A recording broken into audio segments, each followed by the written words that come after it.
I quit. I quit my $150,000 per year job. And you ask why? Why do that? You're making enough money to have a great living in California, but that wasn't the case for me. It was always about my happiness. It was always about my true potential. It was always about what I can become. So here's the story of why I quit my $150,000 job.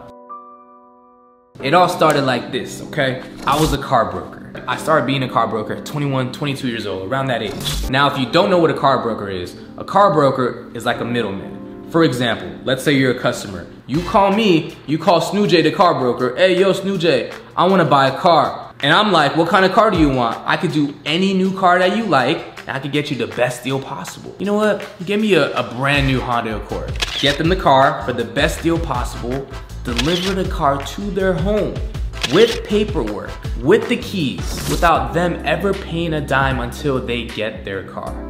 The process was convenient, easy, saved them time and hassle of dealing with car salesmen. It was a no-brainer. And the more and more cars I did, the more and more clients I had per week, per month, I was making a lot of money.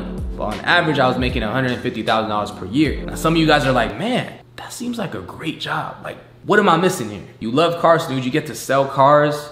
Yeah, I love cars, right? But for some reason, I felt like I outgrown that position. But there's more to the story. So let's get back into it. I worked every day. Didn't even take the weekends off. Even though my vendors, all my fleet managers did not work the weekends, I still worked the weekends, getting clients, calling clients, just making deals happen, just getting stuff done. I'm a hustler. I'm a grinder. That's just who I am. But it's just constant work, constant work. I go back to, are you working harder? Or are you working smarter? So as I'm making money, right, from every car transaction, I'll get a $1,200 check, I'll get a $1,500 check, I'll get a $5,000 check. It depends on the car, right? 2015, I believe, or 2016, I bought my first motorcycle. So I learned how to ride a motorcycle for a whole year, and then I think when I turned 25 or 26, this is the time I bought a GSXR 750 Suzuki, right? Bought me a motorcycle helmet, bought me the GoPro, bought me the mic. And I was like, you know what? I wanna try to make some content. Every time that I had where a client didn't call me back or I was waiting for a credit approval, there was always a time gap in between. Maybe I had a couple hours, maybe on my lunch break, maybe after work, because I would always work every day from 9 to 5, right? Sometimes after 5, I'll use from 5 to 10 to film content. So that's what I did. I would film motorcycle videos, no expectations, because it's something that I felt like, hey, this seems like fun. I wanna try it out. I always knew at heart that I was an entertainer, right? I just needed the confirmation from people to let me know, like, yeah, this is a likable dude. I had to apply that, and I wouldn't know unless I tried it out, right? So I tried it out. As being a car broker, you know, like, my time was so limited. I'm calling clients, I'm delivering cars. And there's only so many cars you can sell solo as a car broker. Yeah, I started making this content, right? From 12 subscribers, it will go to 1,000 subscribers, and I'll get 1,000 views, 2,000 views, 5,000 views. No expectations. I'm like, oh, okay, the boy's getting some views. I go to the motorcycle shop, subscriber recognizes me, and this is the first interaction I had with the fan. He's like, hey, I seen your video the other day. I like that, keep doing what you're doing. At this time, that video had 7,000 views and I had like maybe 5,000, 7,000 subscribers. And I'm like, oh wow, somebody recognized me, cool. So I kept going as a car broker, and this is, I'm 25 or 26, and this is in 2016. I'm still selling cars, and in my free time, I'm making content with my friends, riding motorcycles, also applying fitness content, giving people value and entertainment. And all of a sudden, the end of, I believe it was the end of 2016, I hit 50,000 subscribers. I think rolling over to January, and I'm still a car broker. I forgot to say this is, in August, I got my first check, that 2016, and it was like $800. I'm like, damn, YouTube pays? You can get paid $800. I was like, $800? I'll pay a couple bills, right? At this point, I didn't know I could do YouTube full time. I just kept going with it. Roll over to 2016, it's 2017 now. I'm still a car broker. I'm still selling cars. I sold an exotic. I sold an M3, and I'm like, damn. When I sold the M3, I always wanted an M3 because at the time I only had a 3 Series Beamer. I was like, man, like, am I ever gonna get one of these? I don't know if I could ever get one of these as a car broker. And that really stuck with me because I remember delivering this M3 to this guy. He was making a good amount of money per month, and I just like manifested that M3, you know what I mean?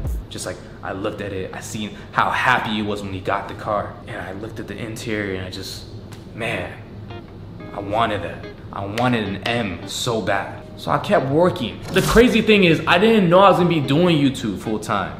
I just kept doing it, bro. Like, I don't know why I kept doing it. The audience was growing. I was just having fun with it. You're watching SnewJ. Just kidding, it's Zeke. You're watching SnewJ, motherfucker! In 2017, I get 100,000 subscribers by summer. I just got 100,000 subscribers. That's crazy to me. In the middle of 2017, and I'm still working as a car broker.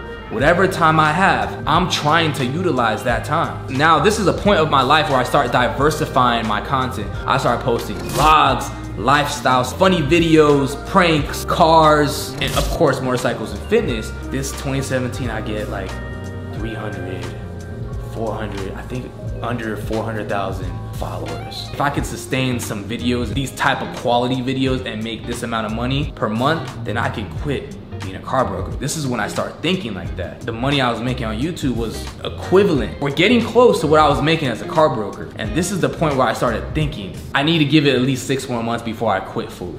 Give it 6 more months, and as you know, I got almost 400,000 followers and my videos are getting consistent views. I'm like, you know what, like, this is me. The end of 2017, I tell myself, I love creating. I love being an entertainer. I love being free. And that's the key word, being free creatively. January 2018 comes along, I sell a couple more cars because at this point, I'm making just enough money to make a great living, to be free, to have more time for myself. And it just made me happier that I was able to do that. And I felt the momentum and I felt the potential and I knew what I was capable of.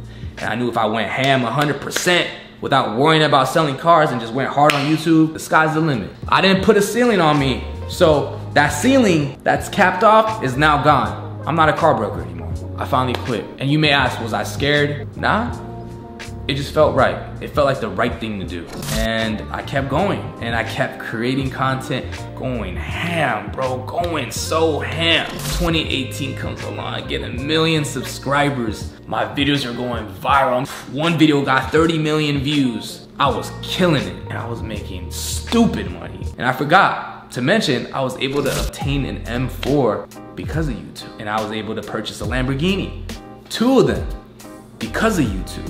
And it just feels like all my dreams were coming true. Like, I met so many people because of YouTube, gained so many relationships. I made so many relationships, experienced things because of YouTube, because of being a creator, because I took the free time, any time that I had while working my other job as a car broker, and used that to create content. And the rest is history, and that's why I quit the job of $150,000 per year. And y'all gotta understand that I didn't just fully quit it. I wanted to make sure it was sustainable enough, that YouTube was sustainable enough where I can quit. And I waited 1.5 years, 2 years before I can do that. A lot of you may not be happy at your current situation, your current job. Maybe you're making 6 figures a year, but you're not happy, you're not satisfied. You feel like you're just kind of trapped. That free time that you have when you're not working, whatever that time gap you have, that 1 hour, that 30 minutes, when you come home from work, right? Don't go play video games. Forget the PS5, forget the GTA, forget the social media scrolling, the TikTok, all that. Utilize that time to figure out what you want to do. Whether that's you creating content or researching other things or working on a new business, utilize that time. That's very important because time is our most valuable asset. You can never, ever, ever, ever, ever, ever, ever buy back time. So as a car broker, I made sure I made every day the most efficient day possible. And that time, that 2, 3, 4 hours I had in a day, waiting for clients to call me back, waiting for a credit approval, I wouldn't go play video games, I wouldn't go jerk off, I would create content. So you gotta figure out what is it that you wanna do. And it's just starting off by just researching. Whatever it is that you wanna do it at those times. And then you never know, it can turn into something like this, like what I'm doing. Make sure you take it a day at a time, an hour at a time. Opportunities don't always come. So if you got something in your heart, you go after it now. If you're still working a job that you dislike, it's all right. You can still work that job that you dislike. That spare time you have, don't go jerk around. Use that time for your dream. If it was easy, everybody will be doing it, right? So be that very few, that small percentage of grinding, sacrificing, being disciplined, being poised, being driven, being focused, laser beam focused, and going after it. And I'm sure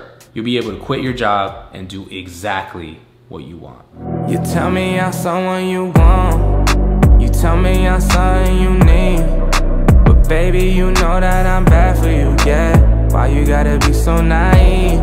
If I treat you like one I don't want, then you know I'm just so hard to please.